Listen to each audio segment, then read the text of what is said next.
What is going on, everybody? Welcome to another episode of the Yamcast. Today is episode 17. We got a bit of news from Royal Enfield, our favorite motorcycle manufacturer. Then we're going to be taking a couple call-ins from our Discord boys, answering some questions as well. And then we've got a bit of a contest going on today where we asked everyone to show off their ride and make a quick little video for us so we can give away some fun stuff. Let's jump in.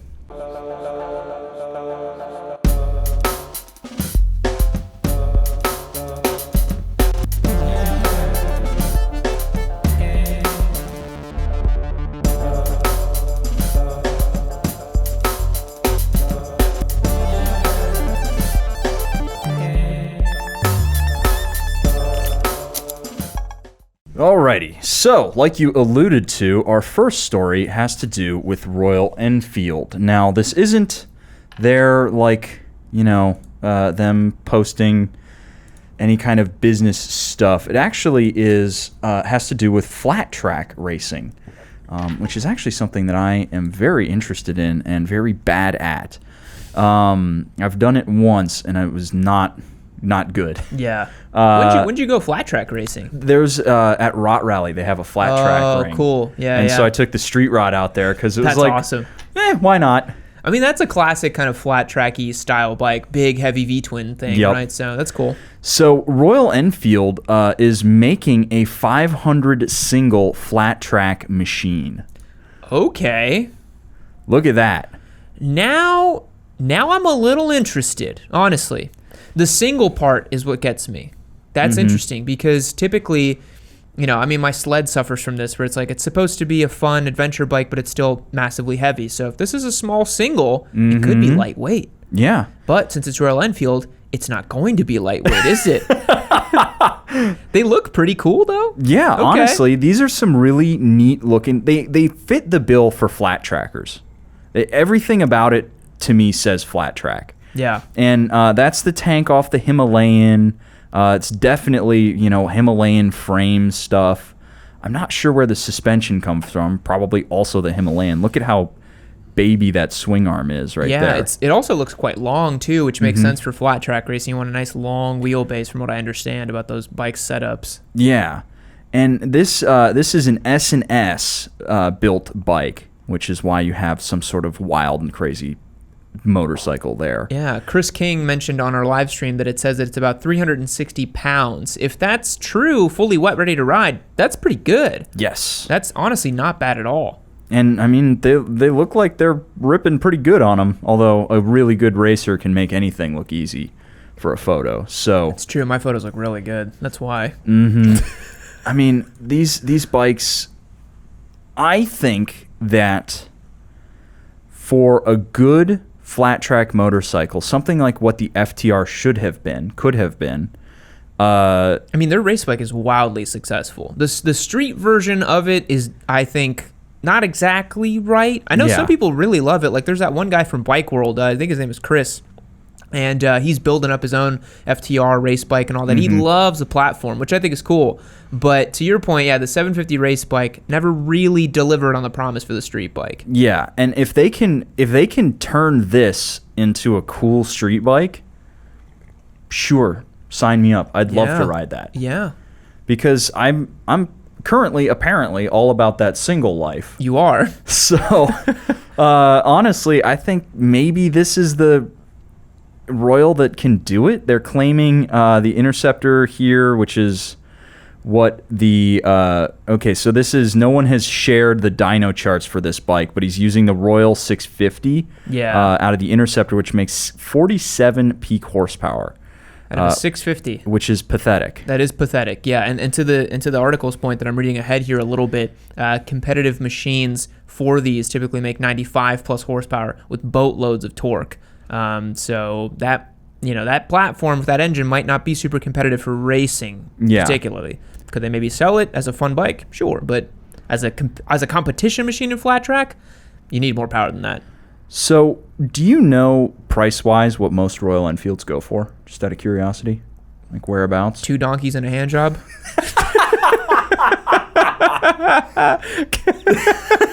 Okay. Sure, maybe. Come on, man. You teed me up so good for that. I couldn't. Let's see here. Let's do a Google. Royal. Yeah, they're pretty cheap from what I understand, and that's one of their biggest value props.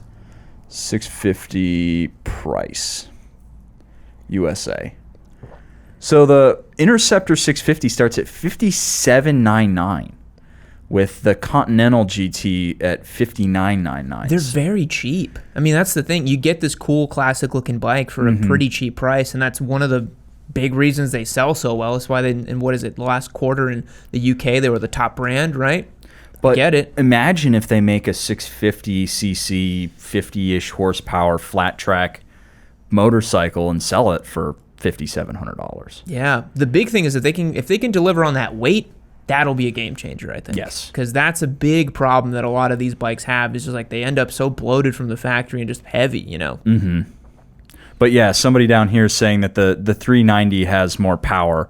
The 390 is a very special motorcycle, and I feel like if they were to figure out how to force that into some sort of flat track machine, that would be wild. But again, a 390 platform flat tracker wouldn't be competitive in the class right now. Those bikes make big power, and you'd need something bigger. I think, honestly, if you know, this is just crazy alternate dimension stuff. If KTM wanted to get into the flat track game, they'd use their 890 power plant. Oh, yeah. Yeah. That's what they would do. Oh, so yeah. maybe Royal Enfield could maybe hop up their existing 650cc twin, make a lightweight, you know, racer type of bike that makes the same power, and then try to beat them on the handling and the lightweight aspect of it for competition. But who can say? I don't know if Royal Enfield has the chops to do that. I don't know if they. What is their history in racing? Do you know? I don't think they have any, aside from like back in the day when they did, you know, from the era of like the Triton. Yeah. You know, when Royal Enfield was actually still making motorcycles that people respected. Which is sort of like irrelevant to today's racing, you know? Yeah. It's like looking at old Isle of Man clips from like the 60s and then seeing what they do now. You're like, oh, it's a completely different thing. Oh, yeah. You know? Yeah. So I think that was just really cool because it's a different style of motorcycle. Our next actually comes from, and this I wanted to talk about mostly because I hate these things to death. These Revel scooters. And I have a lot of opinions about these as well. I'm going to share this with the guys in Discord. So the Revel has suspended electric scooter rentals in New York City after 2 fatalities. I knew this was coming, honestly. Yes. I knew this was coming. It's really and unfortunate. Look, the Lance Oliver in the first couple words of the article, I didn't even see that, but he said, who could have seen this coming? Apparently, if you put people with no motorcycle license and possibly no riding experience on unfamiliar electric scooters and turn them loose in New York City traffic, some of them get hurt. Yeah, no kidding. This is what I've always said about these electric two-wheel vehicles. I'm like, some of these things go very quickly, and people don't realize that, you know, they have tiny wheels, they're not wearing helmets. You can very easily have a fatality on that. Very easily. Yeah. Yeah, and it's a shame that this is what it took, but, I mean, again, this was only a matter of time. Yep. And I cannot stand how much just wanton abandon these companies have. Absolutely. For the people who are using these machines. Absolutely. It is such a case of like do first, ask questions later type of thing that these technology companies follow. But I think for some things, like when Uber showed up at a city and just started, you know, expanding and all that, that's fine because it's relatively safe, you know. But something like this, I don't think you can just show up and just be like, here's a bunch of scooters, like just use them, you know? Yeah. It's not a good idea. It's the same with these Lime scooters too. I mean, they seem really innocuous because they look like a Razor scooter, but they're not. They go 15 miles an hour. Yeah. Or more sometimes, up to 20 at least. You know? I mean, they can get up to a good clip and they don't have the brakes of even like the Grom. No. Which the Grom has atrocious brakes. But it'll brake way better than the Lime scooter. Yeah. And the issue with the Lime scooters, and this is something I always say, is the wheels are so small. You know, any little crack, dude, you're going to fly off the handlebars on that thing. The last time I rode a Lime scooter, I shit you not, I was wearing my motorcycle helmet. Yeah. I was wearing my motorcycle helmet and my gloves. Because I do not trust those. No, not at all. I'll ride my SMCR without a helmet before I ride one of those Lime scooters without a helmet. Yeah, I mean, yeah. And so, I mean, it's really a shame, but again, like Lance Oliver says here. Really quick, Trash Guy on our stream just said, LOL, my brother-in-law works for Bird. Those things uncorked will do 40. Oh my God. That's insane. I didn't know that they were like corked up from the factory and they would just like, what? So wait, you telling me you slap a slip-on the Bird scooter? It's just, oh man, it's ripping at that point. That's Get a little tune on there. crazy. That's insane. I wouldn't, oh my God. 40 miles per hour on a Bird scooter? No way, dude. That is how to commit die right there. Literally, yeah. And I guess my only, point on here is if anybody at these companies is watching, which I highly doubt it, have a little bit more respect for your riders. Yes. Force them to wear the helmet, because in these make it so that unless the helmet is strapped on the head and feels like a weight sensor, it doesn't turn on. Yeah. Why don't you could figure that out? That doesn't seem hard, you know. Or they have to at least take the helmet out of the back, because those back pods are where they put the helmet. Take the helmet, make them take the helmet out of there. Yeah. Because then it's on them if they wear it or they don't. But you at least need to make them acknowledge the fact that they are going fast and need to wear a fucking helmet. Yeah. I mean, it's just these things. Everybody's like, "Oh, freedom, freedom." At least wear a fucking helmet. Yeah. It's not that hard. I just think that not to get political or philosophical here, but the whole argument about the freedom stuff and this and that, I mean, it's up to a certain point, right? Like eventually, like, whenever cars were invented, it was like no man's land, and like people just started driving them all over the place. Kids were getting hurt everywhere. Like, people were getting run over. They're like, hey, we should probably invent traffic laws, because these things they're obviously not like horses, so we should probably get something in place. So traffic laws were developed, safety regulations were developed, seatbelt laws were mandated. These things work and they save lives. Because if you just let if you just let people do whatever they want to do, a lot of people are going to get hurt that don't need to get hurt. You know? Exactly. Chaos can't reign here. Yeah. And although I am a big proponent of Darwinism, some people do need to be protected from their own stupidity from time to time. Yes, absolutely. So that's... And maybe not even their own stupidity as well. This might have just been like a traffic accident that had they been wearing a helmet would have been fine, But a fender bender going 10 miles per hour and you're not wearing a helmet, if you come off the bike and slap your temple on the ground, you're dead. Yep, game over. You're dead. Lights out. Yeah. So a little bit of a somber news story here, but I really just would urge these guys to think long and hard about what they're just giving out to people. And in another sense, it makes the world of two wheels look worse for it. Yes. It makes us look even more dangerous, blah, blah, blah. That for that reason, I don't like it either. Like we're trying to promote a good message to wear gear and to do your stuff and blah, blah, blah. But when you have these electric scooter people just running around everywhere and just doing whatever they want, it makes the whole statistics look skewed. Yes. 100%. Yeah. So I don't really want to dive too deep. I don't want to mention any names, any of that crap, go into details, but just touch on it on a cursory level. Yeah. So that's all we have for the news today. Cool. So we can dive right into our call-in section, and then we got a lot to go through in terms of our submissions. I'm excited. It looks like people really put in the effort, so I'm excited to see what they do. So let's jump over to that. Alrighty, guys, this is now the portion of our podcast where we take call-ins from our Discord members. If you want to join up and hang out with us and give us a call and chat with us, remember to hit the link down below to yammie.co. Let's do it. Let's do it. At everyone. 2,200 people, I think, is what that told me I was going to ping. Last time I pinged at everyone, I think earlier today, it said 2,600. So I don't even know how many people are on the Discord at this point. There's a lot. Yeah. Weasel, you are on the Yamcast. How's it going? It's going really good. I just really wanted to give you my feedback. I'm fortunate enough to live near Tampa. I'm sure that Austin also has the Lime scooters, but I absolutely adore them. And I think that was the moment that I realized that I wanted to try motorcycling, because if it was anything like the feeling that I had on those Lime scooters, the freedom, it felt like I was floating on rails. It was so much fun. I couldn't help but have a smile on my face the entire time, and I have spent somewhere in the realm of like $120 on riding those Lime scooters. They're awesome. Wow. And I was just wondering, how is that feeling comparable to a motorcycle or like a moped or something? Am I right in thinking that that's sort of the same feeling that you get? So first of all, if I remember correctly, you are still on your journey to get a motorcycle, right? If I remember last time we spoke. Yes. Right. So let me think here.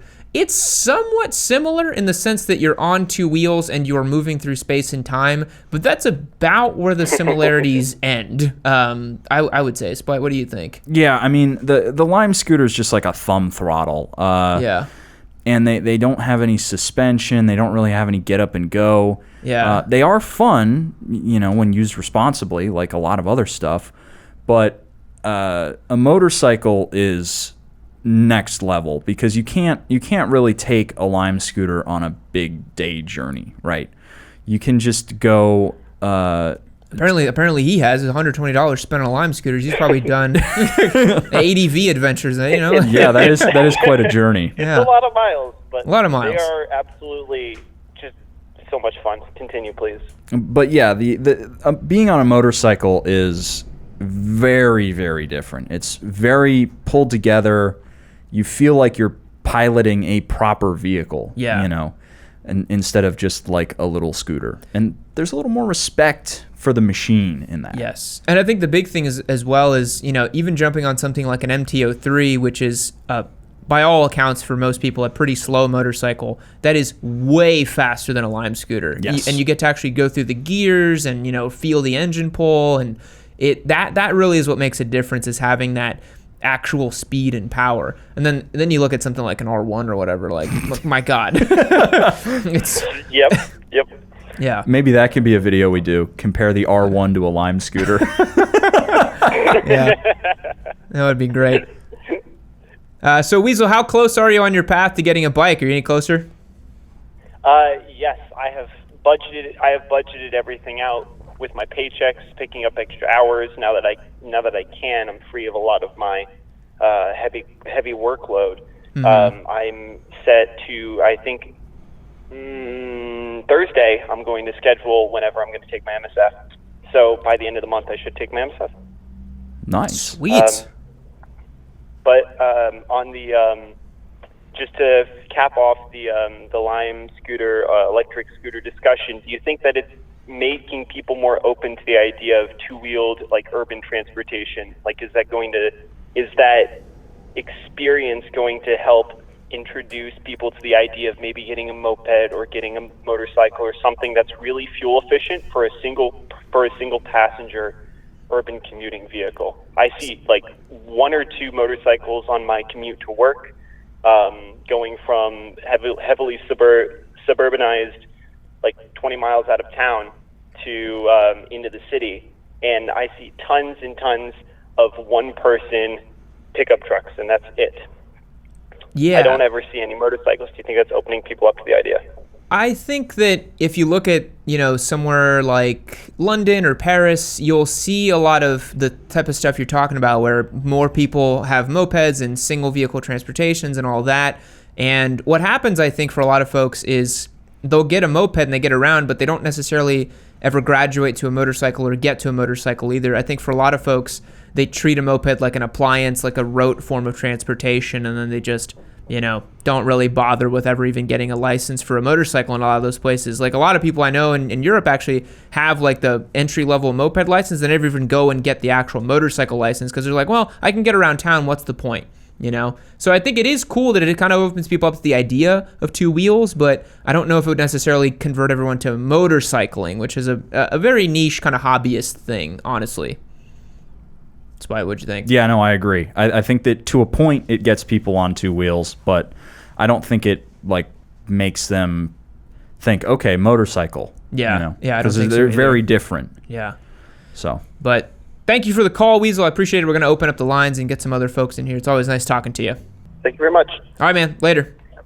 hey, I think the Lime scooters lead more to moped, and moped is like where you stop. Yeah. Kind of, Definitely. I feel like moped is as much a finisher as like a 650 might be to a motorcyclist, Yeah.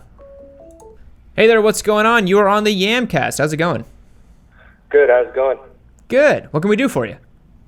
So I am about to upgrade and get a new bike. I'm going from a Boulevard M50, and I'm thinking about the Z900. What kind of changes could I expect? A whole lot of yeet energy. It's gonna feel like a goddamn rocket ship, and that's gonna be awesome. The ergonomics for sure. I think that. Have you sat on one yet or no? I have. I actually went to the dealership a couple weeks ago and sat on it. It felt so good. It was so much lighter than the Boulevard. Yeah, that's the big thing. They're a lot lighter, more nimble, just a lot more fun, to be honest. So if you sat on it and you like the way it sat, then I think you're good to go. I think the one thing you'll have to notice, but it is a naked bike, so not as much, but just be mindful of your speed, because bikes with that much power tend to pick up speed a lot quicker than other bikes. And so, you might pull through 2-3 gears and all of a sudden you're like, oops, I'm doing 100. So definitely just watch that. But again, because it's a naked, you'll feel the wind a little bit more. So, yeah. Yeah, I didn't have a windscreen or anything on it on the Boulevard, so I'm kind of used to that. But I had a friend who needed me to ride his R6 back from Dallas to Fort Worth. And, man, that was crazy. It was an experience.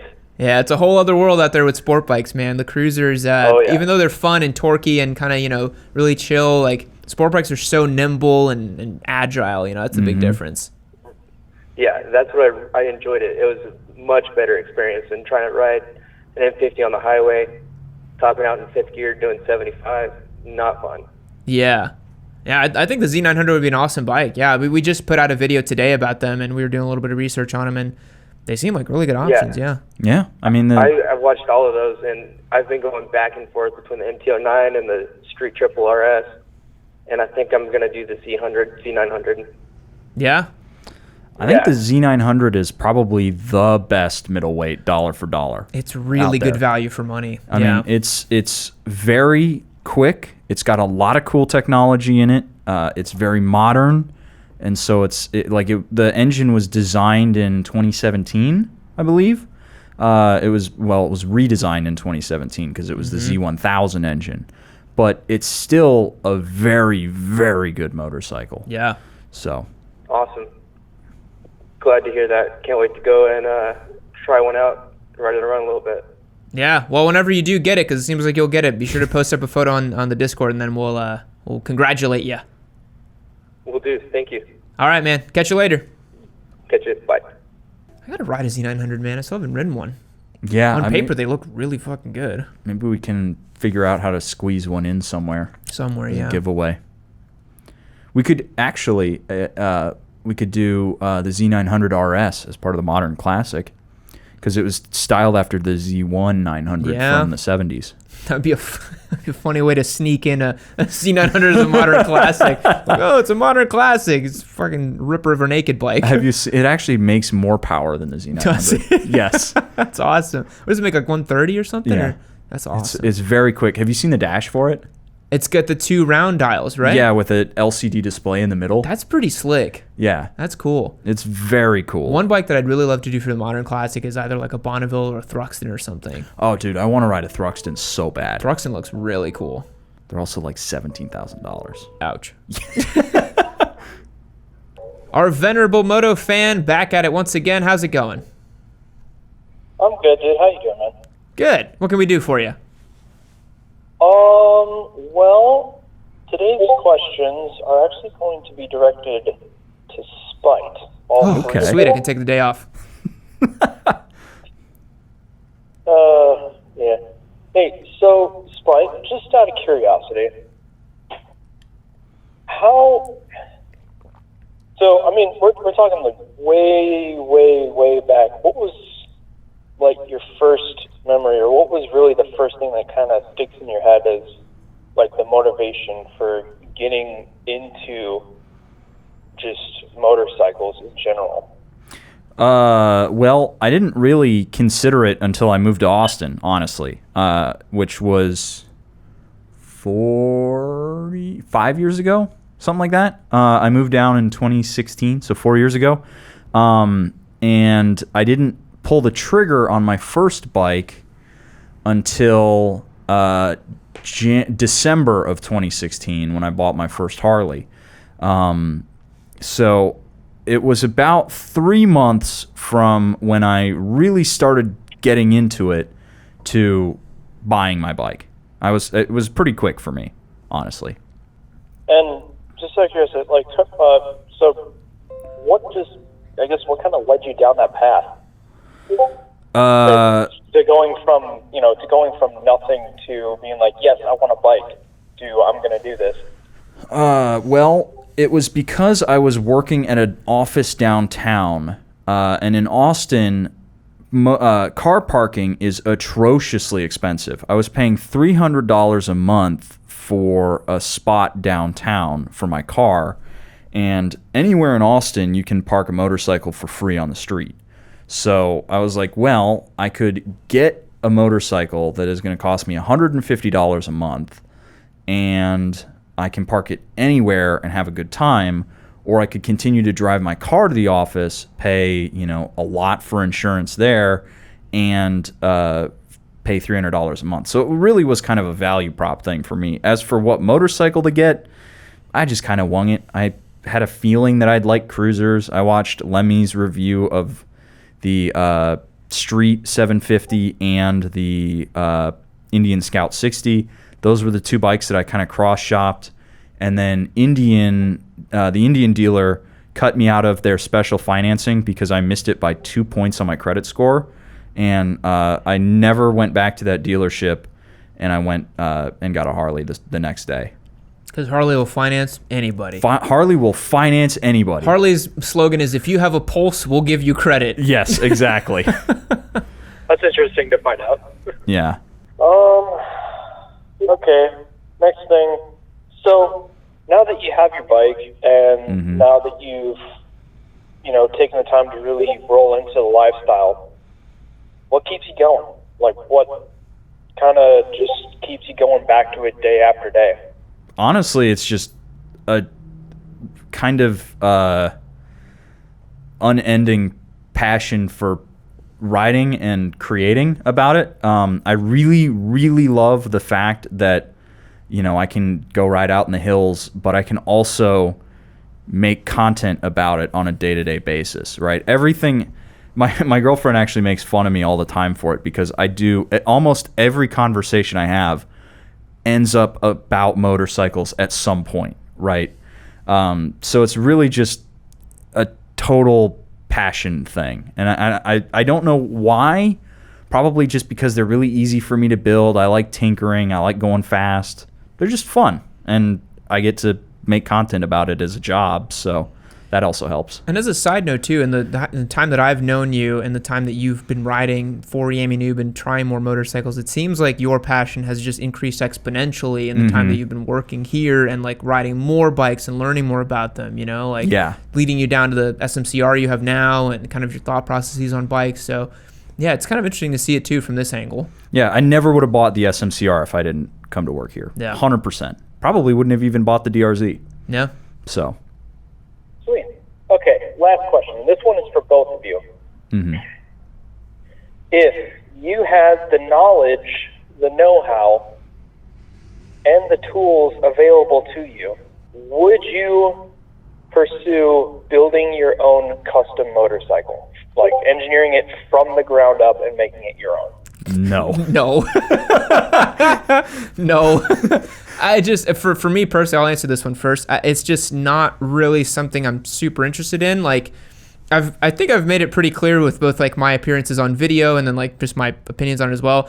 I much more enjoy riding than I do wrenching. I like a little bit of wrenching, but not a whole lot, to be honest. And the idea of trying to sort of like John Britton my way into making my whole own motorcycle, it sounds fucking nuts. It's not for me. Yeah, Spite, what do you think?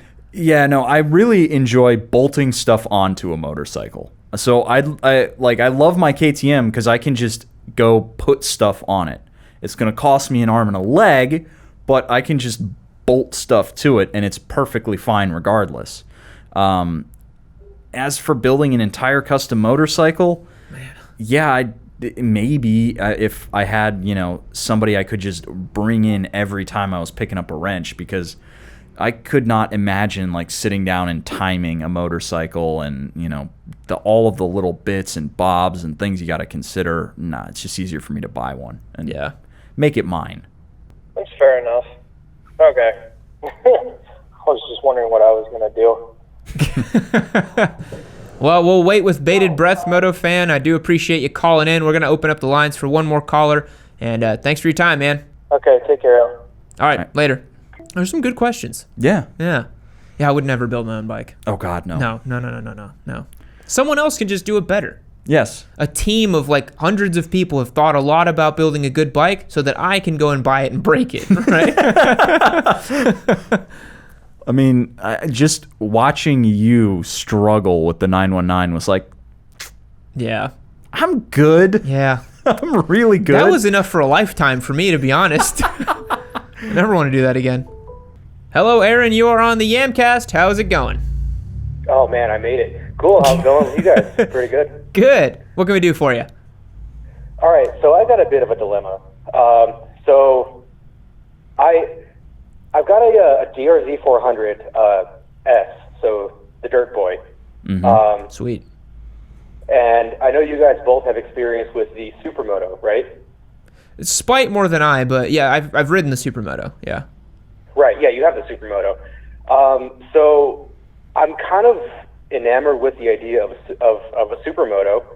I definitely don't want to get another DRZ because one is enough of a problem child for me. So my friend is also selling an SV650. So it's kind of like, it's a higher mileage thing. So it's kind of going to be the same price as if I bought some like decent like Excel wheels and some upside down forks and rubber. How bad of an idea is it to say, no, I don't want your SV650. I'm going to make my bad bike even worse. I feel like you have asked the correct person this question because, Spite, you literally went through almost this exact same issue. Mm-hmm. So I didn't actually... Yeah, was yours... Did you buy yours as a Supermoto or did you buy it as the dirt one? So it's actually it's a factory Supermoto. However, I am still very familiar with the differences. So the Supermoto suspension is very different from the suspension on the dirt bike. Right, your dirt bike has right side up forks that are built for the kind of suspending that you're going to have to do off road, whereas the Supermoto suspension is a street suspension. It's valved a little bit differently. Right. You're also not just dealing with wheels; you have to deal with the front rotor and front caliper. Because the caliper so is that's different. Why I was thinking it'd be like a whole conversion kit. Like like you said, I'm buying the front forks, different wheels, and the caliper. Yeah. So my dumb vision was having like a fork and a wheel with like the brake caliper just dangling off like the lever. Just I don't know. I had this whole harebrained idea, and then someone asked, "What about building a custom bike?" And I'm like, "That's a terrible idea." So it's like, should I just do SV650?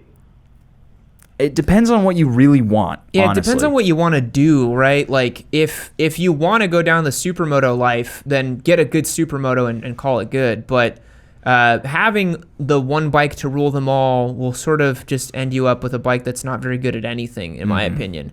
I have one. I call it my R1150 RS. It's just an bike. Yeah. I think that, so depending on the type of riding you're trying to do, if you want to do the Supermoto stuff, definitely do it. But to be honest, I think that the dual sport life is pretty good. I mean, I think the Supermoto definitely excels if you're trying to like really tear up a racetrack or do something fun like that. But I think you can have 80% of the fun of a Supermoto on a correctly set up dual sport, and then you can also go off road and have a ton of fun too. So I think a well set up dual sport with proper like 50/50 tires as opposed to like a very aggressive 20/80 tire or slicks from a Supermoto or something like that will get the job done pretty well. I think your DRZ S is a great bike, honestly, and you can have a ton of fun with it. But I don't know what kind of riding you're trying to do, so that's the only thing. Yeah, so I've got 3 bikes right now, and it's there's never enough. It's N+1, I think, right? Yep. And the DRZ gets its fair share of dirt. It's a lot more fun commuting than the Beamer for sure, and that's why I was like, well, I wonder if I could make it a more friendly commuter. But then you have that whole debate. Yeah. My opinion on all of this is, now that I have tried the Supermoto off-road, I want to have a Supermoto for the street and a proper dual sport. You got to ride a real honest-to-God dirt bike, and then you'll realize what a hunk of shit the Sumo is off-road. Yeah, because it works, but man, there's so much better tools for the job. Yeah, and I really, I love supermotos, and I have the like ballsiest one that I could get for, you know, a good chunk of change. Yep. But there is something about the DRZ supermoto. I mean, it's like the one. Yeah. In my opinion. I mean, I love my DRZ. It's great. Yeah. But I also would suggest probably not hacking it up. Because they are finicky fucking bikes. Everything about them. I know, bud. Yeah. So I would probably just leave it as it is, and then if you really want a supermoto, you know, look at something like a used 690 or a used 701, or like a proper from the factory supermoto. Well, I got to close with two dumb things. Okay. One, and my buddy in Discord will attest to the story. We were climbing up. We were out in Tucson, climbing up this like kind of craggy hill, and I eat myself off the corner and go sliding down. You know, I slide down and I let my bike slide down after me. And we hear this like popping and farting somewhere in the distance, and some dude on a Grom just rails up this hill that I fell off my DRZ without putting his feet down. Just gone. What I've learned from off-road riding is like, no matter how good you think you are, some asshole on some beat-up bike is way better than you'll ever be. Yep. I don't know what it is about those off-road guys. It's like at some point they just challenge themselves to see what they can do on some shit bike. So that's hilarious. I just saw this dude, like just some dude in basketball shorts on a Grom, and he just... The basketball shorts really sells it to where you didn't make that story up. That's amazing. Yeah, it was just, I never felt so humiliated in my life. I completely killed myself. It's like when a 12-year-old on a KTM 390 passes you on the outside on the track. You're like, okay, fine, whatever. Yeah, I don't think this sport's for me anymore. That's amazing. Yeah, that's it. If you guys come back out to Tucson, the CT90 is still here waiting for you. Dude, you're the guy with the... Dude, hell yeah, I remember you. Yeah. Yeah, what's up, dog? It me. Dude, yes. So this guy's the best. I met him up in Tucson, and he has like... you have that little... It's the CT90, right? The Postie Bike? Yeah, I have a CT90 with, complete... It's full city mod, which means I have a milk crate attached to the back. That's fucking awesome. I gotta Google this really fast. Because when I went out to Tucson, I was like, oh, I'm looking for a bike to ride, and he DMs me. He's like, dude, I got this. Do you want it? And it was the little CT90, the Postie Bike. It's that thing. Yeah, I was like, dude, I don't want it, but I gotta talk to you because you sound very interesting. It's waiting for you, bud. It's waiting. Dude, I'm excited. I'll head back to Tucson. I want to go hit up some of those trails. It looks like there's great roads out there, man. Yeah, man. Just if you decide to come back out here again, give me a holler. I mean, we hit trails all the time. I promise I don't fall off on most of them, just the ones where there's Groms around. Dude, I fall all the time. It doesn't matter. Despite saw me fall off several times on our big adventure. So yeah. Cool, man. All right, man. I'll catch you on the Discord. Thanks for calling. Sounds good. Bye. All right, later. Dude, I wish he had introduced, because I like have this weird thing where I remember almost every single human I've ever met, and so like I wish he had told me that it was him, because I would have immediately known it was him. Like, yeah, I just remember everybody. I think that is all the time for the call-ins, so let us now look at our contest and see all of our submissions.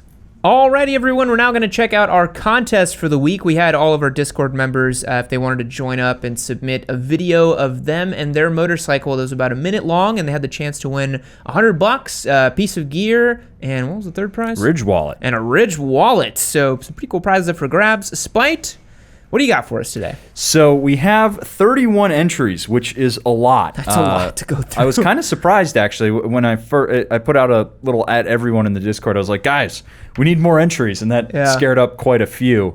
So the way I am thinking we break it down is we have, out of 10, we rank the motorcycle, 1 being absolute wretched, silliness, to 10 being holy shit, really good. And then we have a creativity. So if it's just, kind of generic hand cam, we're like, okay, that's fine. So it's bike and creativity. Yeah. Okay.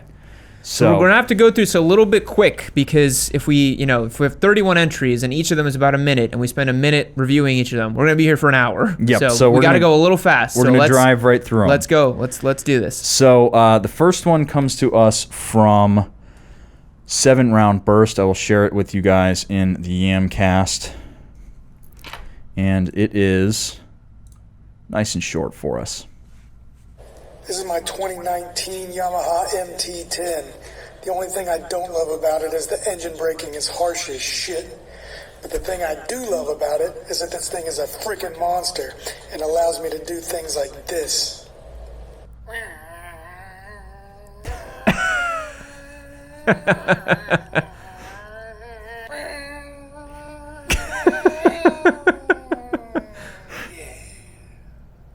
Go all the way to the moon. So now he didn't yeet himself into the sun, but he did yeet himself into the moon. That's pretty good. So NT10 with an Acra exhaust.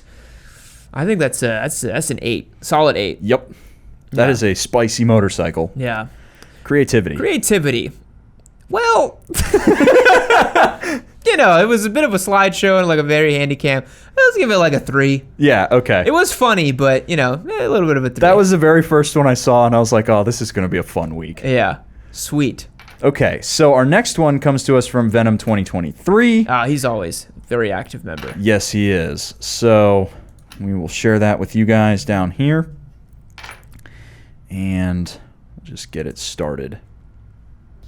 This is my Honda CB500F with ABS. I love this bike to death because, well, it's not carbureted, and it just looks great. It rides great. I'd say one of its only dilemmas is it just has slightly cheaper shocks in the rear, but it's getting Olin soon anyway, so that doesn't matter. What? The tail's a little ugly, but I live on a dirty road. I need that. The bronze casing's amazing. It rides perfect, and it starts every single time. It's a perfect bike. Well, is it a perfect bike? It's perfect for him. It's perfect for him. It doesn't make V4 sounds, so it's not perfect. No, it doesn't make V4 sounds. The fact that he's putting Olins in it, too. I don't know if that was tongue-in-cheek, so I don't know. I'm going to give that bike a 5. Okay. Yeah. And then creativity, unfortunately, Handycam, the Olins got a chuckle out of me, but I don't know if it was real. I'm kind of feeling a little low on the creativity. I think like a 2. I think a 2, yeah. I feel like we're being so mean. We have to separate it somewhere. We got to cull the wheat from the chaff, right? Yes. Yeah. All right. Next one comes to us from Dilemma1234. This is my GPX 250 on the States, the Ninja 250R. We don't have Craigslist here, so we didn't get it from there. What I love about it is the color and the price I got it for my first bike. What I don't love is when I dropped it coming out my driveway, not even going 5 k's an hour, and I had to tape up the indicator. The main thing I don't love is the fact that it's not an adventure grom. I like that. I also love seeing our international community come in and fold. It seemed like she was from Australia. Yeah, I believe so. Yeah, that's pretty cool. Man, even though you don't have Craigslist, that is just like classic nuggety Craigslist 250. Yep. That bike's gotta be like a. What are you feeling on? I feel like I've got. I think that's like a 3. Let's give it a 3, and then I think creativity. Even though it was a handy cam, you got a good little chuckle out of me. How about a 4? Okay, right? Yeah, 4. 4's pretty decent. All right, so our next one comes to us from, is that Ram X29? I believe it is. I can't really see it from here. Is that a Google Doc you have? Yes, it is. Why don't you just share the Google Doc with everyone? That way they can follow along and click along and see it. Oh yeah, I could do that. Could do that. Give me a second. I'll do that. Where were you? But your real person name is associated with that, right? Yes, it is. Okay, let's Never not. mind. I'm just gonna Let's keep not this. do that. Yeah. All right. So our next one from Ram X29. So this is my 2015 Yamaha Bolt. I know it's a Harley clone, but at least it will start every single time, and I don't leak oil everywhere I go. Things that I like about the bikes is it looks good, it's comfortable, and it's fast enough. Things that I don't like, I scrape everywhere. It's a cruiser. I'm gonna get new suspension to fix that.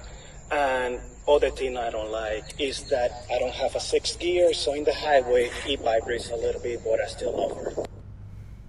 Okay. Cool. I do like how he just admitted he just scrapes everywhere, because that does happen with the cruisers. Yep.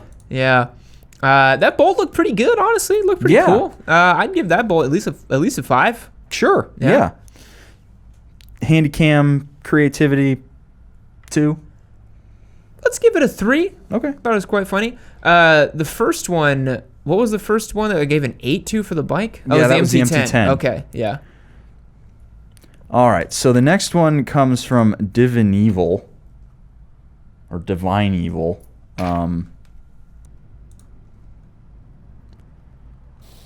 Alright, so here's my bike video.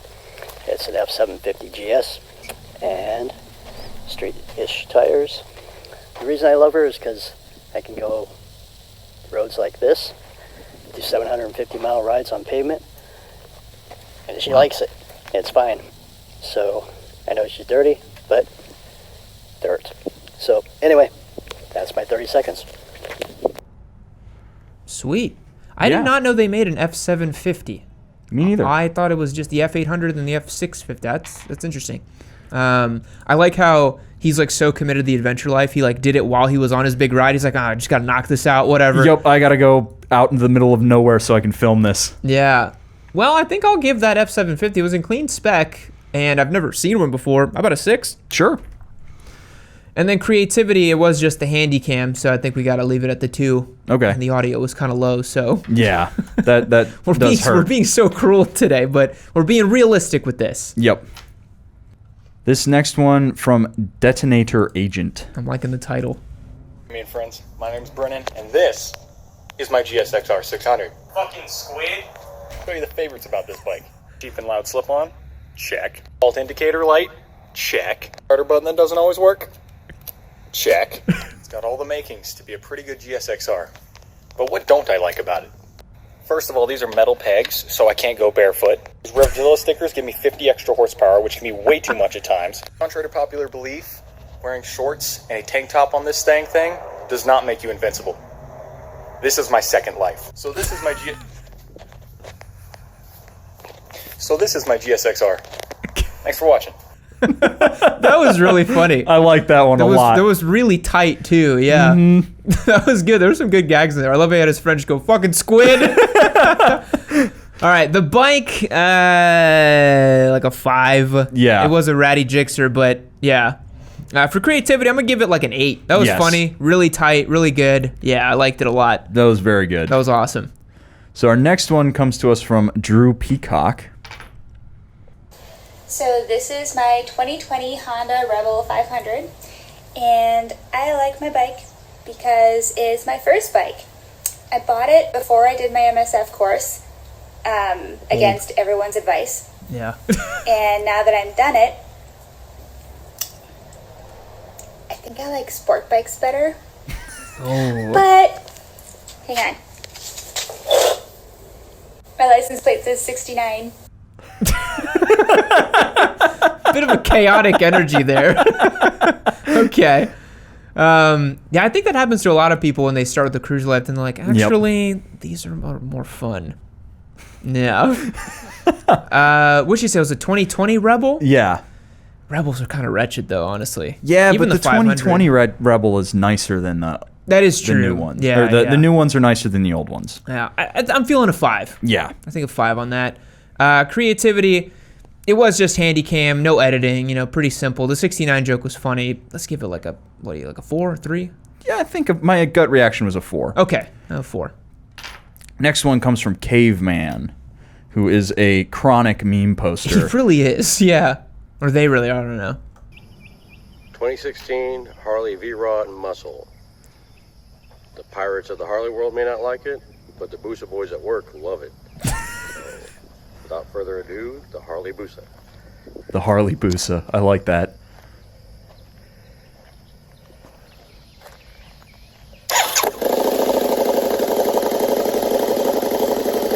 Give us a rev.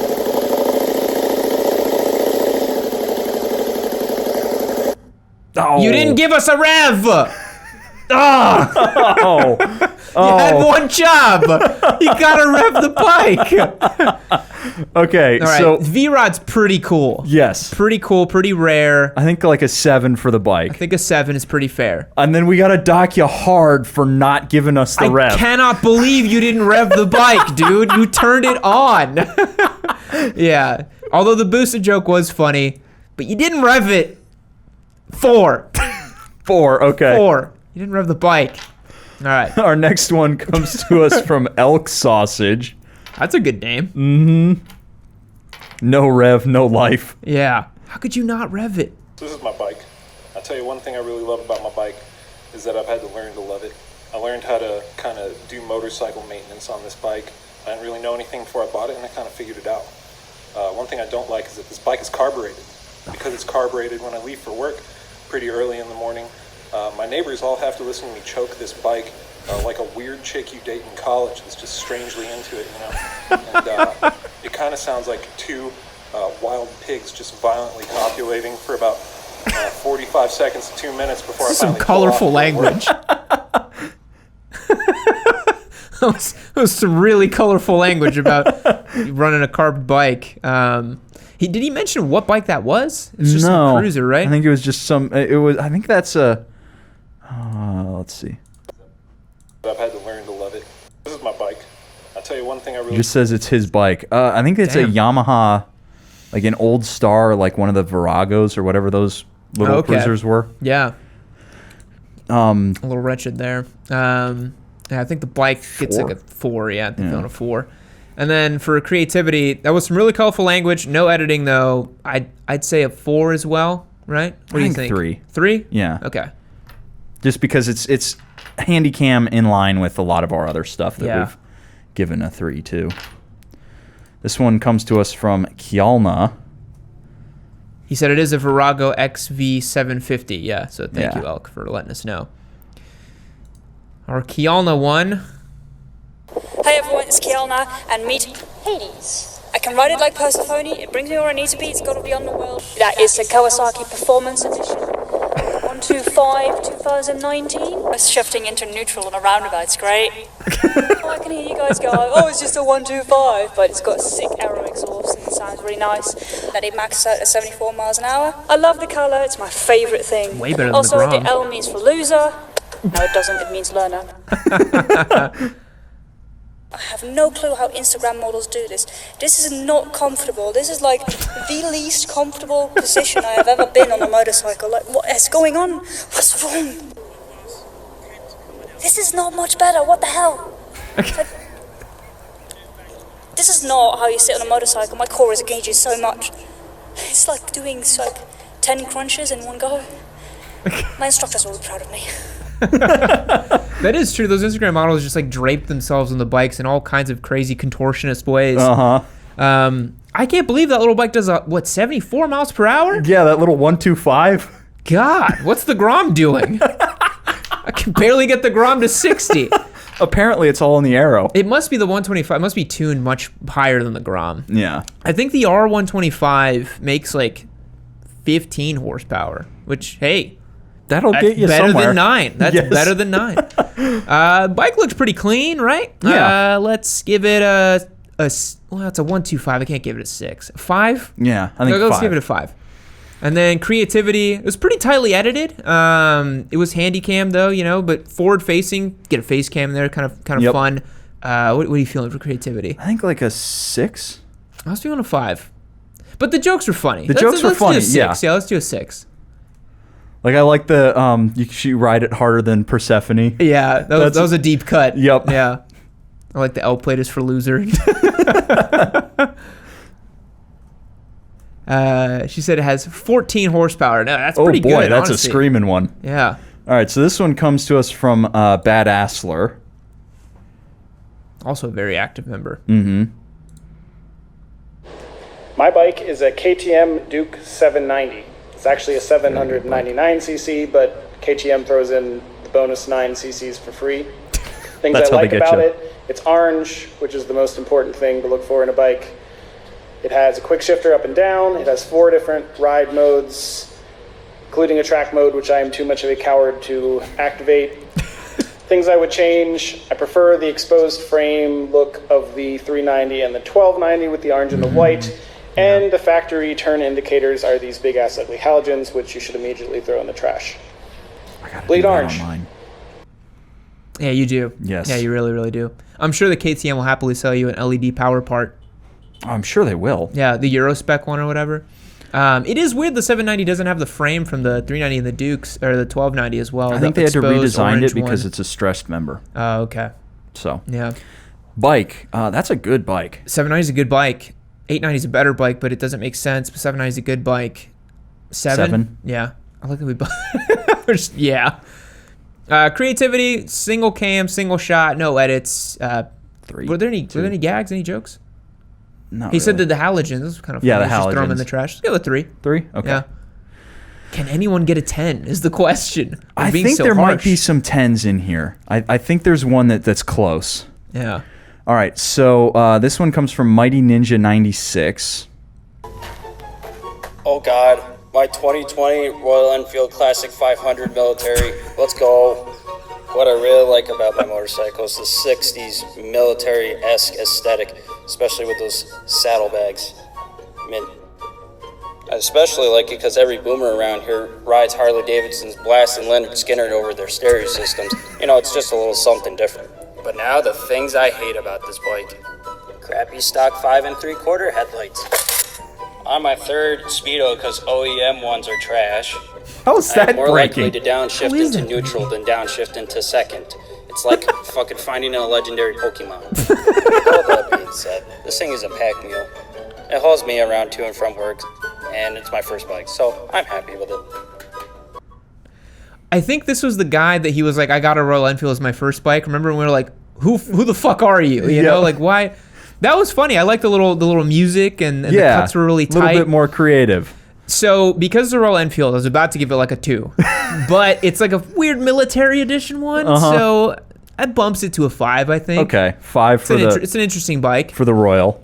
Creativity, I want to give like a 6 or a 7. I thought that was really fun and tight and pretty good, right? I think what are you that's feeling? a 7 right there. 7, okay. All right, our next one from Morg. So this is my beloved R3. One thing I love about it is that it looks faster than it actually is. Yep. But what I hate about it is this.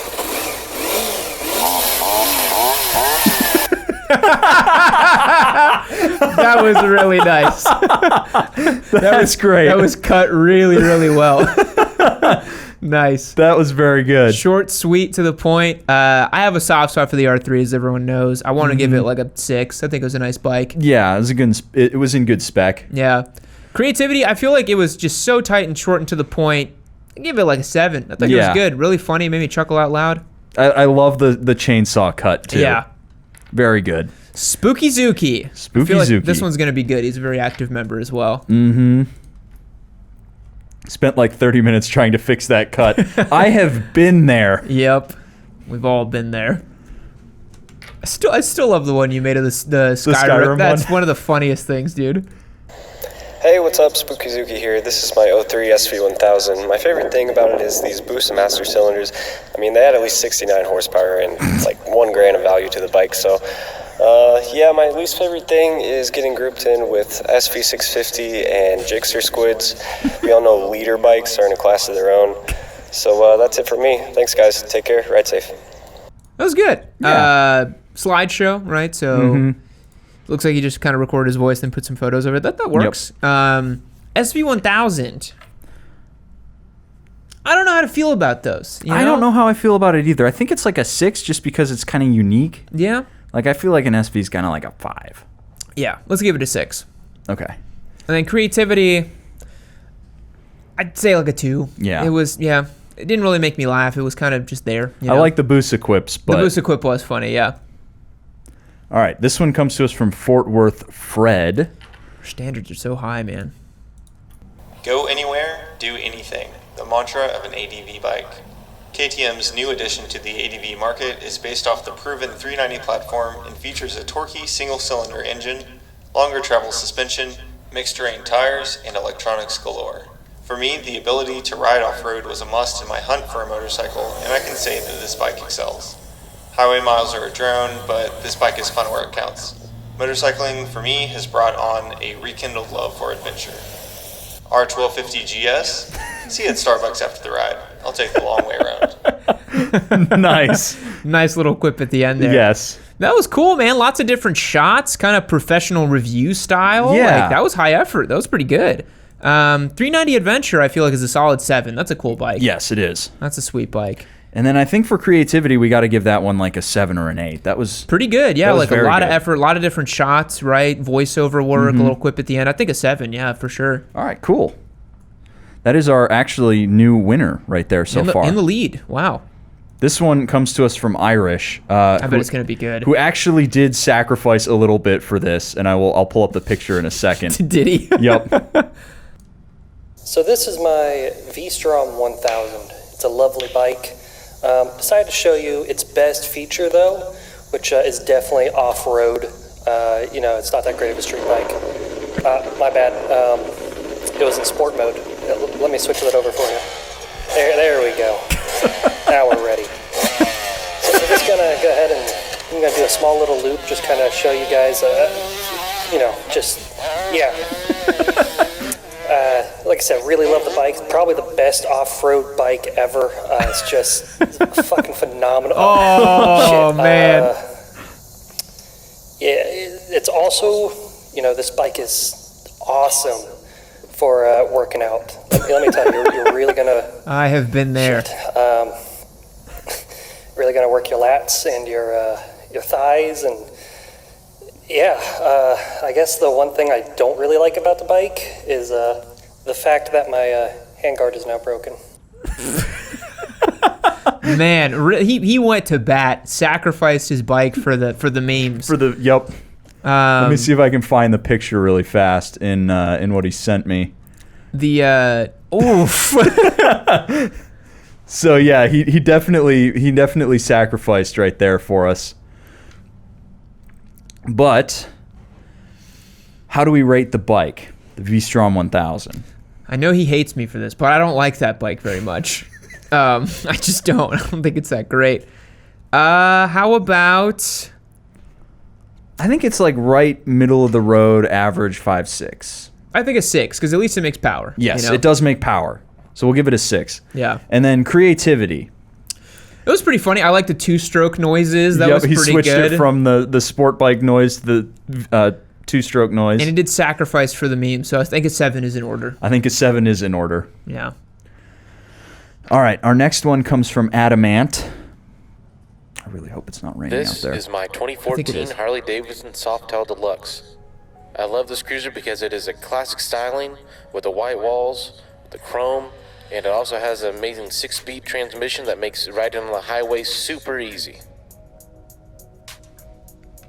The only thing this bike is missing is loud pipes. With louder pipes, I'll be able to project my American-made superiority so that all the other bikes will know what freedom sounds like, even if I'm only going 30 miles an hour. Nice. Yeah. Yeah, that was good. That was nice and tight. Camera angles were funny. The editing was pretty cool. Mm-hmm. You rate this one since it's a Softail, since you know about So, Harleys. okay, I think that one is about a 6. Okay. I'm not in love with those base kind of heritagey Softails so much as I like some of the crazier ones like the Fat Bob. So I think I'm going to give it like a 6. I'll defer to you. How about creativity, though? Creativity, I feel, is also a 6. Funny jokes, Agreed. cool little edit. Yeah, I think a 6 is good. This one is from Polly Pistol.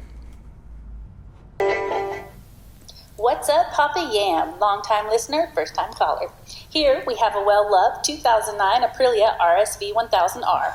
She was previously a dedicated track bike that has returned to the wild streets of Shreveport, Louisiana. She has factory Öhlins front forks, Brembo Gold Line brake calipers, and the RSVR is a V-twin touting 141 horsepower at 74.5 foot-pounds of torque at 8,000 RPMs. She also has a MIV Racing underseat exhaust with cat delete, a Bazzaz Racing ECU with traction control system, and Öhlins World Superbike rear shock with remote preload. Wow.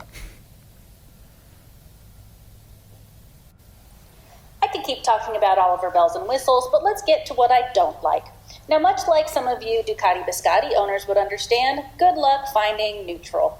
Of course, once you turn her off, it slips right in, just like that one night when Yammie... And wow. Now, my favorite thing about this bike is the exhaust. She just sounds plain mean. Of course, this GoPro audio does it zero justice.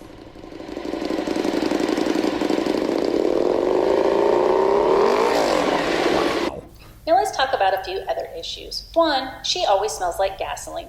Yes, the seal in the gas cap is garbage, and you always have that pleasant aroma of gas wafting up to your nose as you're huddled over the tank. Second, she's a big bike. She's a lot to handle, and she can be pretty heavy and unruly. That said, she's a ton of fun to ride. I definitely wouldn't recommend this bike as a beginner bike, but if you have some experience under your belt and you want to feel that power between your legs, have at it. Sweet. So, immaculate. Yes. RSV 1000R. I love those bikes. They're the ones that came before the RSV4, before they switched over to the V4. Yep. And that one is just one of the cleanest that I've seen, honestly. That is super nice. Yes, it was. I got to give the bike a 9 for sure. Yeah. That's very rare, very good, super awesome. Now, for creativity, the edits could have been tighter. Yes. There was definitely some dead spots, right? So I think making it a little bit tighter and a little bit sweeter would have been good. It was also a little bit long, so we got to penalize it there. Got to penalize it there. And it was just like voiceover. So I think a 4. I was thinking like a 5. I'm feeling a 4. Okay. Sorry. Executive decision. Yeah. But that nice bike put it at a solid 13. Yeah, so we're pretty high in the rank there. That was a very pretty motorcycle. Yeah, really nice.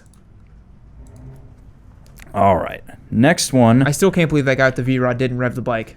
I know. He just turned it on to stop the video. Like, what? Why? Why would you do that? So this one hits me where I live right here. Oh, yeah. This is going to be a sweet spot for you. This is my beautiful 2014 Honda Looks just like yours. 800 Same year. Interceptor. There's just so much to like about it, so just watch this. Same cowl, too. Yep. Nice. Ah, yes. The wonderful sound of the 782cc VTEC V4 screaming to 12,000 RPM. Wow, it is And immaculate. really, the only thing to dislike is just like, I mean, I guess it's kind of heavy. So yeah, it's a super nice bike, really clean spec. For the edit itself, I couldn't really hear the audio. It was a little quiet. Yeah. He did say he didn't like it because it was heavy, and he loved it because of the VTEC. Yeah. Same reasons you Loved and loathed, right? yeah. So... riding back home is going to be fun. Yeah, it is officially starting to rain. It's now pouring outside. We had to ride in today, of course. Yeah. Yep. So our how are we gonna rate that bike? I think that bike's a solid 7. That's Yeah. nice. Yeah, it was really nice, clean spec, and I think just because you owned one, I think I have a soft spot for them too. My buddy has a VFR. I think they're really such cool good bikes. bikes. They're so cool. They make the really good sound. Mhm. Creativity, audio was quiet. Couldn't really quite hear it. I'm feeling a 5. Yeah. Went through the extra, couple takes, couple cuts, pretty Yep. cool. Okay, so next one comes from Grokbot. Hi everybody, this is Grokbot. This is my Versus X300. It's my first bike. I've had it for 2 weeks as of today. Wow. Loving the handling, loving the clutch. Gearbox is nice and clean.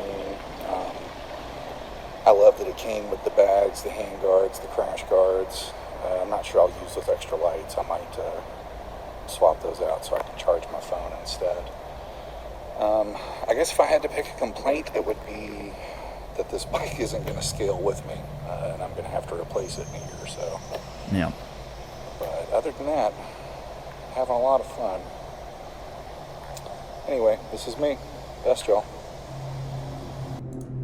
No, it's a pretty boilerplate, kind of just telling us about the bike. Yeah. I think you could have done worse. I think versus X version of it with the $300, that's pretty cool. Yeah. It's still just a little baby bike or whatever. I think they're okay. Yeah. 5. 5, yeah. Yeah. It's being a little generous. For creativity, man, I mean, it didn't really make me laugh. It was kind of just boilerplate. I think like a 2. Okay. Yeah. All right, next one comes to us from RW John. Hey, this should be good. Longtime member, by the way. One of Yes. our original Hentai Hornet boys, which we have a surprise for that later on, don't we? Yes, we do. That is the one I'm most excited about, honestly. I'm waiting till it comes up. Hey, what's up, everybody? Coming to you live from Costco. This is my 2018 Versys X300. Hey, another I got one. it new this year with 0 miles on it. Hey, cool. I love this bike. It does everything I need it to do. I can take it with me on my dad ventures to get groceries. This thing's got 2 gallons of milk and 18 eggs and a whole lot more in that top case.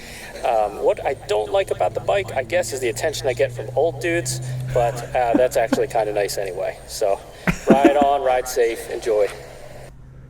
I cannot believe the amount of groceries he had in the back of there. Yeah, dude really went on a Costco run with the Versys. That's impressive. Ari Henning would be proud. Bike rank, I'd say another 5 because we gave that other Versys a 5, right? Yep. So the Versys X300 is a 5. Creativity, I thought that was pretty funny. You know, quick little handy cam. I bet it looked like he was with the groceries you got, probably on like a grocery run for like his kids or something. So I'm glad he was able to sneak it in. So I'd give it like a 4. It did make me chuckle. So our next one comes from Levi 414ers. Say hello to my wretched little shit bike. It's a 2007 Virago 250. Oh my god. As you can see, the past owner decided to chop my fairing, and so I get splattered every day when I ride this because I don't have another vehicle. This is all I ride. That used to have a cover there to cover my electronics, so again, something that shouldn't be getting wet is getting wet. I wrecked this in April, and that's why I have the bike in the first place. There's a big dent from the wreck, some scrapes, and then when I wrecked it, the handlebars got bent to all hell, and so now I'm using some plumbing, like gas black pipe to use as handlebars. The last owner also chopped this portion of the exhaust. Oh my god, dude. Exhaust, it's fake from here to here. As you can see, there's another pipe that drops down into there and goes into it. So it is functional, it's just functional from here back. Oh my god. It's kind of a shitty bike. It's not got a whole lot of power, but you know, it's doing the job, and it's cheap on insurance. So, thanks. Wow, that's a wretched bike. That is an honest to God Craigslist special. That is insane. I feel like that might be our first one. That's a 1. Yeah, I'm sorry, dude. That's it's crazy that you've got the like black pipe in there and the fenders chopped. Oh boy. The pipe for the handlebar. I've never seen anything like that. Creativity rank as well. Is just a one-shot handy cam type of thing, like a 2. Okay. Damn, we just killed this guy. That was I give him a consolation prize for being our lowest score so far, I think. So this All right, one. now this is the one I've been looking forward to. Matterlord coming in, and in case you guys don't know, Matterlord was the winner of our Hentai Hornet, and I am beyond excited to see this. Hey, what's going on, you guys? It's Eric, or Matterlord 1 on the Yammie Noob Discord server. I'm the original winner of the Yammie Noob bike giveaway. I won the Hentai Hornet, a bike that was designed by the community. I put about 10,000 miles on this bike in the past year or so, and I couldn't be happier with it. The Yam's currently giving away 7 amazing bikes right now that don't have hentai faces on them. So make sure you check out yammynoob.co for a chance to snag one of them. That was a nice little shout out. That was. Look at it go, dude. Oh, it's running. It makes me so happy. I can't believe it. Honestly, it blows my mind. He's just like, it makes me happy, and I've been using it. I'm like, that's fucking crazy. The fact that he's put 10,000 miles on it in a year. Unbelievable. That's... I can't... Yeah, it's incredible. It's hard to even give it a score because it's a 10 in my heart because it was the first giveaway bike, but I can't give it a 10, obviously. Let's look at it objectively. What would the Hentai Hornet be? Like a 4? Hey, it's a Hornet though. It's a 919. It's pretty cool. I think that the finished product of the Hentai Hornet was probably like a 5 tops. Yeah. because the engine was really good. The engine Yeah. that we got was solid. The frame was solid. It's got hentai on it, so that's rough. Excuse me, it has ahegao, and it's very tastefully done. What do you think? I think a 5. A 5. Yeah. But it again, I just want to reiterate, it is a 10 in my heart. Oh, absolutely. Yeah. 100%. 100% a 10. Creativity, kind of low, just a little go. I love seeing the GoPro shot just because I want to see the bike run. That's so cool. But Yes. just a little quick voiceover, but like a 4. Okay. Yeah. And I appreciate that he tossed that. We did not ask him to put that shout out No, in we there. definitely didn't. He just did that on his own accord. Much appreciated, though. And Yeah. he actually is a real human, so proof. Yeah, he is the Hentai Hornet winner, and I cannot believe he's still using it. It runs and everything. 10. Eric, one day I will go to Tampa because I need to see the Hentai Hornet again in person and just. It's incredible that it still runs and it's doing its thing. 10,000 miles. Hondas, dude. Hondas. I can't You can try to believe it. kill him, but you can't. Nope. Calamari Express. Calamari Express.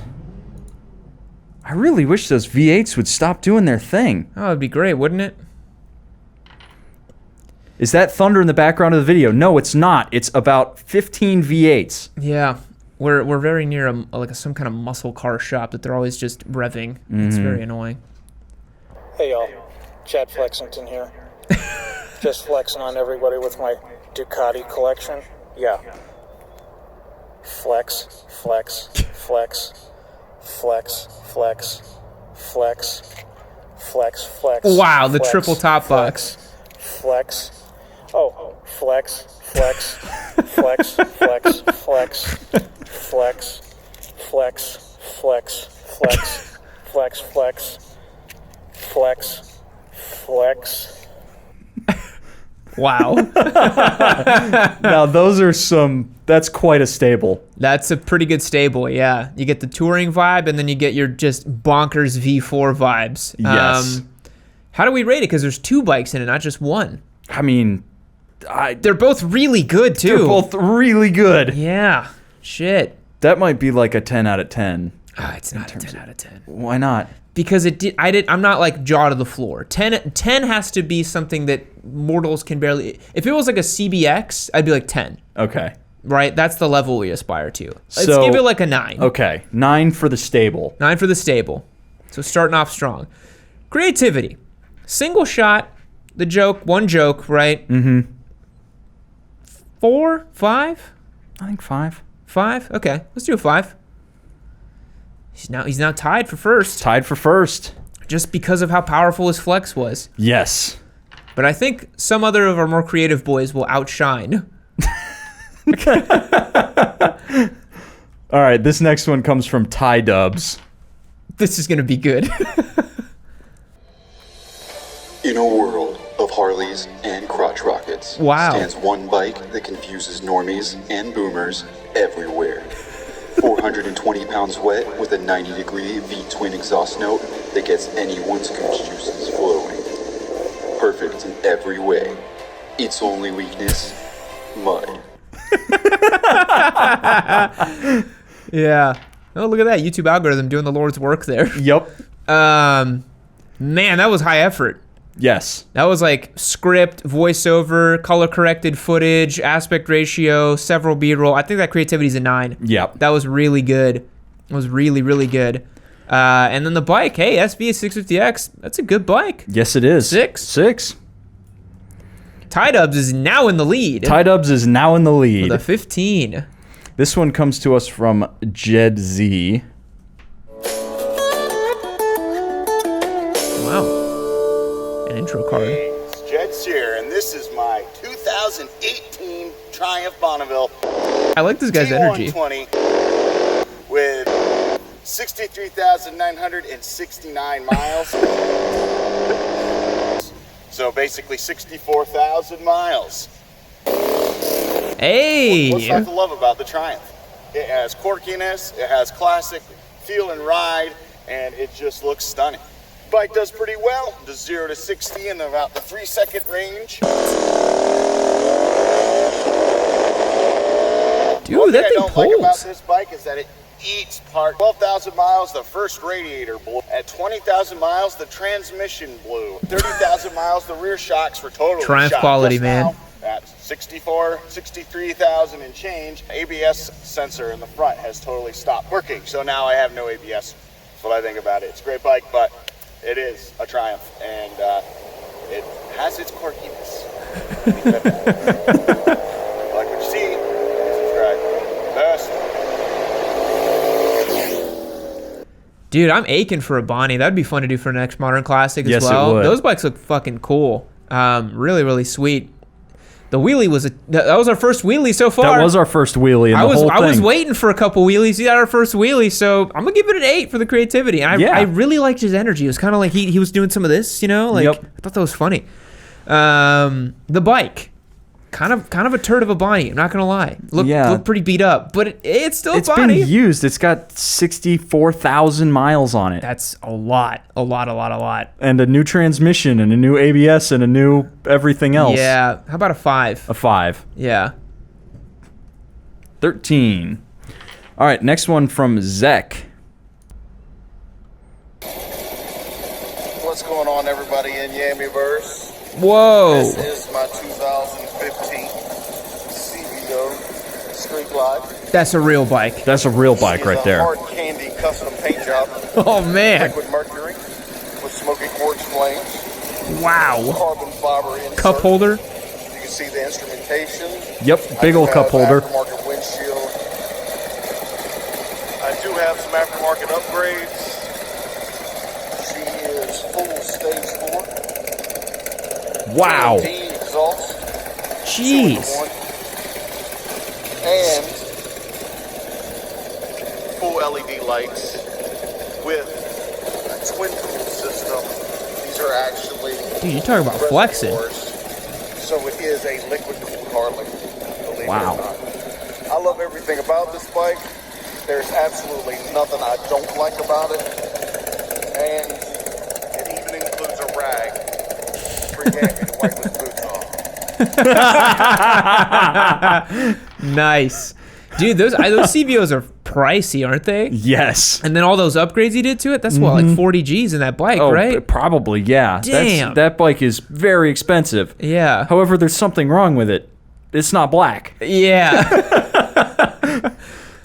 But man alive, that bike. Dude, it's not my style, but fucking game recognized game. That was nice, dude. Yes. I think that's a 9. Yes. That was a nice bike. That was a very good motorcycle. Yeah. Creativity. I like the jab at the end. That was funny. Single cam, handy cam thing. 4? 4. Yeah. Next one comes to us from Motorbike Mike. We're getting into the last couple here. Hello, Discord degenerates. It is Motorbike Mike. Today I'll be telling you about my Suzuki Velocia 800. She is 600 pounds of metal powered by a 45-degree liquid-cooled V-twin engine displaced at 805 cubic centimeters. Okay, folks, today I'll be telling you about 2 things I like and 2 things I dislike. Number 2 on likes. Her riding position, really comfortable. The seat's pretty good. It has mid controls. The seat's like 28 inches off the ground. Really relaxed. Number 1 thing I like is the overall sensation and feel that I have for riding her. She's very compliant for being 600 pounds, and she's just an easy ride. On the dislikes, number 2, her straight pipes. After a while, they do get pretty obnoxious and loud. Sometimes it's fun, but whenever you're riding for more than 45 minutes to 2 hours, it's even with earplugs, it gets pretty loud and kind of hurts the ears a little bit. The number 1 thing I do not like is her suspension. Whenever I go through bumps on the road, I have to stand up, or she will literally buck me off the seat going highway speeds, and that's not too fun, and I'm sure that's not great for her. All right, peace. Dude, if your bike's jumping when you don't want it to, it's just trying to be a dirt bike. Let it do its thing, you know? A 600-pound dirt bike. It's being a dirt bike at the wrong time. The bike itself, what do you think? 5. Yeah, seems fair. It was clean. Yeah, it was clean, but it's okay. It's okay. Creativity. Yeah, first shot, face shot, motovlog audio, which sounded really good. Good yes. honestly, like pro level motovlog stuff. 2 angles. I'm feeling like an 8, honestly. Yeah, no, that was very good. That was good. Well done. Next, we have Mobius. Mobius. Down to the wire here. Who's going to get it? So many cruiser boys. Another one. Oh, my God. No wonder we did a Harley giveaway. Look at this.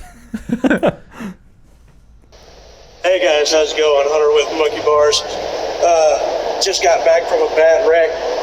Ended up breaking my arm and all that good stuff, but now I'm on a 2013 Road Glide. Completely love the bike, man. Great deal going on. It's probably one of the favorite bikes I've had. So, what?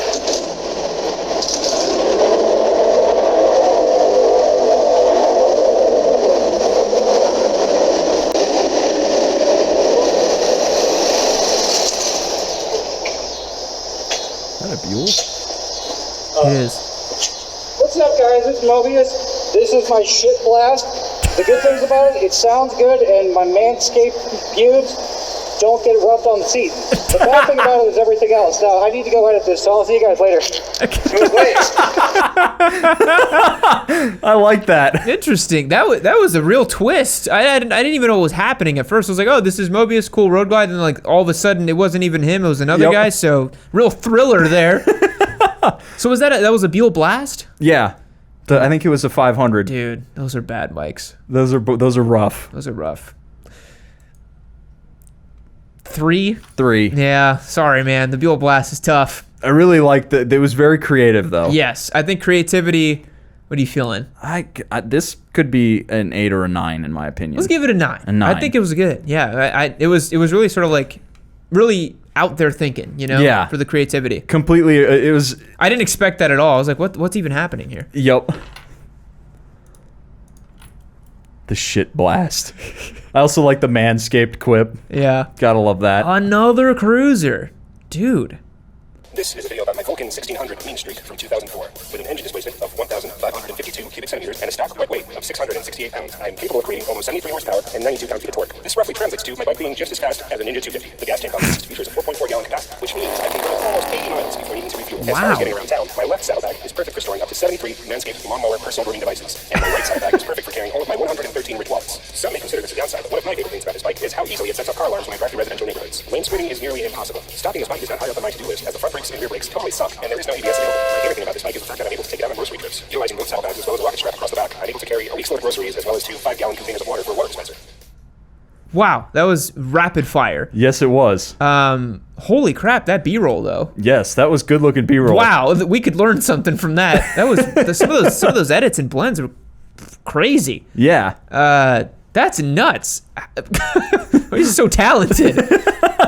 I think for the creativity, that might be our 10. That was really good. Yeah. Like for the shots and all that. But then, the whole package, if it wasn't so fast, it could have been a little slower. I got the jokes. The jokes were good. It was because we gave him the 30 seconds. I think he tried to stick with the 30 seconds. Gotcha. Well, in that case, I give it a 10. Yeah. Yeah, definitely a 10. Now the bike. What bike was that? Let's see. We can check back. 1600 Mean Streaks from 2000. Video about my Vulcan 1600 Mean Streaks from 2000. Vulcan 1600 Mean Streak. So it's that's interesting. I've never even heard of that bike. Yeah, it's the beefy Vulcan. Okay.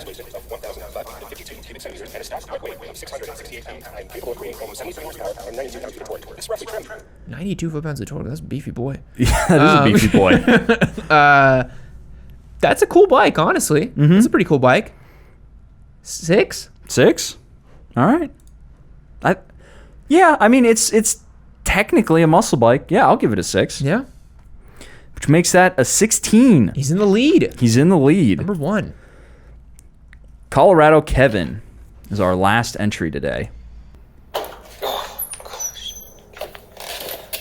Some exposition. Ooh. Speed triple.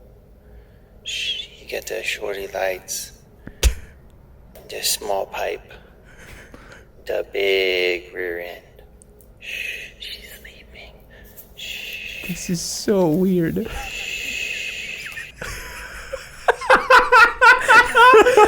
I loved that. What the fuck? That was amazing. It was so simple yet so creative and weird. I love that he's like spoken a weird voice too for it. Oh man, that was good. That was really good. That was really good. Speed Triple's an awesome bike. That's a 7 at least for the Speed Triple. That's cool. Yep. What do you give the creativity score? Oh shit, that was the wrong field. Oopsies. That's okay.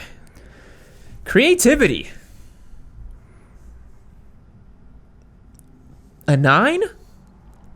It feels high, but I really enjoyed it. Like it had me busting very a funny. gut. Yeah, I think it was the funniest one we had. Yeah, I liked it a lot. I liked it too. I think like an 8. An 8? Because it was still just one shot. Yeah, and even though it was very funny, the effort could have been a little higher. Yep. But it was very funny. It was very funny though. I think an 8. Yeah, I think an 8. Yeah. Which makes that a 15. Okay, so now if you'll filter that on highest to lowest. Our winner for today, our grand prize winner, is Thrashmaster Flex. Nice. He was Savage. He was the one with the super crazy edits the and mean all that. streak. Yeah, sweet. So that is our winner. We have a tie between Ty Dubs and Colorado Kevin. In second place was Gear, right? Or Second place was the Ridge. Okay. You know, since we had a tie, we give them both a Ridge wallet. Why not? Okay. We'll both get a Ridge wallet. And then we have a pair. We have some ties in second place or third place rather. Okay. One is Fort Worth Fred with his ADV 390. Yeah. And then Calamari Express with his stable of Ducatis. Yeah. And there's a funny joke too with the Flex. Mm-hmm. Cool. Yeah, we'll do both of them for the Gear too. We'll ship them out. Whatever gear they want from the Eurocycles, give them a free jacket or whatever. So we actually had 5 winners today. 5 winners today. Yeah, Feeling generous. Feeling real generous. Yeah. Who was our last place? Our last place was the guy with the Levi Virago? 414. Yes. Just throw him a bone. Yeah, we could DM him and see if we can maybe get him a new handlebar or something, you know? Yeah, something to replace that pipe. Yeah, we'll get you a new handlebar just so as you get something nice there. But thanks so much for everyone submitting. Hope you had some fun watching this today. And hope tune in next time for another contest. We'll figure out something fun to do, and we'll see you on the next one.